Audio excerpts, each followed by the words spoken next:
Are you ready for some fall baking? Are you craving some pumpkin spice? Well, today's recipe for pumpkin muffins with streusel topping is for you. Hi, I'm Leanne from YourHomeBasedMom.com. Thanks for joining me in the kitchen today as we make small batch recipes with big taste. All right, we're going to start by preheating our oven to 375 degrees Fahrenheit. And then we are going to take a quarter cup of granulated sugar. We're going to use 3 tablespoons of brown sugar, and I like to pack it in there. And 1, 2, 3. We are going to use 2 tablespoons of canola oil. Now you can use vegetable oil, you could use coconut oil, just some mild flavored oil. And this is what's going to help make these pumpkin muffins so tender and moist. We're going to add in some beaten egg. Now I've taken 1 egg, I've beaten it up, and we're going to use 2 tablespoons of that beaten egg. You can save the rest of that beaten egg to make one of my giant cookies that you'll find the recipe for right up there.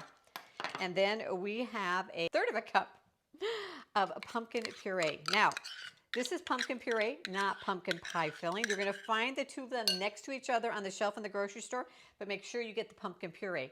Pumpkin pie filling has other things added into it, so you want the pumpkin puree. Now you're going to end up with some pumpkin puree left over.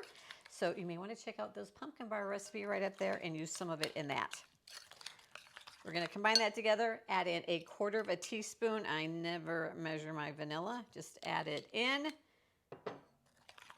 And then we're ready to add in our dry ingredients. All right, now today's recipe for pumpkin muffins is thanks to one of you. I had a request for a small batch pumpkin muffin recipe. So if there is some recipe that you would like to see here in small batch form, go ahead, leave me a comment down below and I'm happy to oblige. All right, so our dry ingredients, we are going to use 2/3 of a cup of all-purpose flour. I just like to take a knife, scrape off the top. Gives me the right amount. We're going to use 1/4 teaspoon of both baking powder and baking soda. And then we're going to use pumpkin pie spice. Now, if you're not familiar with pumpkin pie spice, it is a combination of cinnamon, nutmeg, cloves, allspice, and ginger. And if you don't have any, you can make your own.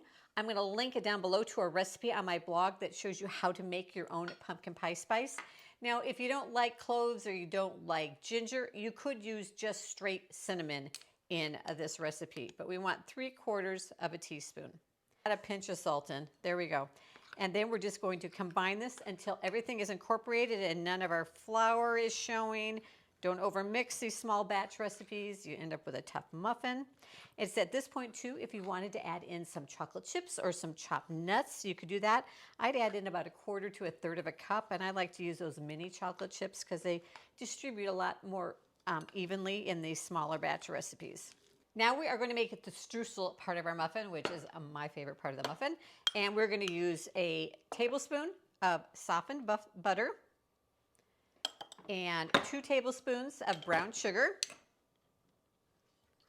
and 3 tablespoons of flour. All right. Oh, I don't know. I lost my knife here. I'll just use my finger. That works too. 2, 3. And then we just want to combine this all together till it kind of resembles a damp sand texture.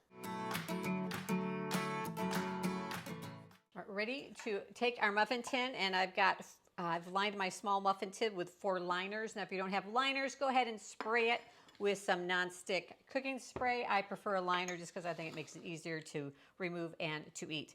I'm going to take my scoop. This is about 1/3 of a cup scoop, and we're just going to divide our batter evenly into these 4 liners. Now this is a pretty full muffin, but you're going to see that it makes for a nice big domed muffin. So don't be worried that you are putting too much batter into the muffin. All right, and if you don't get them quite even, you know, you can just steal from one into the other. And make sure you scrape that bowl good. Get all of that out of there, because with these small batch recipes, you want to make sure you're getting every little bit that is in there. All right, I think we're looking pretty good here. All right, then we are going to take our streusel topping and we are just going to sprinkle it over the top. It's a nice healthy dose, if it can be healthy, of streusel on these muffins. It gives it such a nice sweet, it complements that spicy savoriness of the pumpkin. The sweet streusel, just, they go so well together. All right, now we're ready to pop them into our 375-degree oven for about 20 to 22 minutes. You're gonna wanna bake them, of course, till a toothpick comes out clean. All right, our muffins are done. Now, if you wanna get a little bit fancy, you could also drizzle a little glaze over the top of these. So I will leave the directions in the recipe down below on how to do that. These muffins smell just like fall. Now, I've been on a little bit of a pumpkin kick lately at our house, so make sure that you check out my pumpkin chocolate chip cookies over here and the pumpkin bars if you're looking for ways to use up that leftover pumpkin. And thanks for joining me in the kitchen today, and I'll see you in the next video.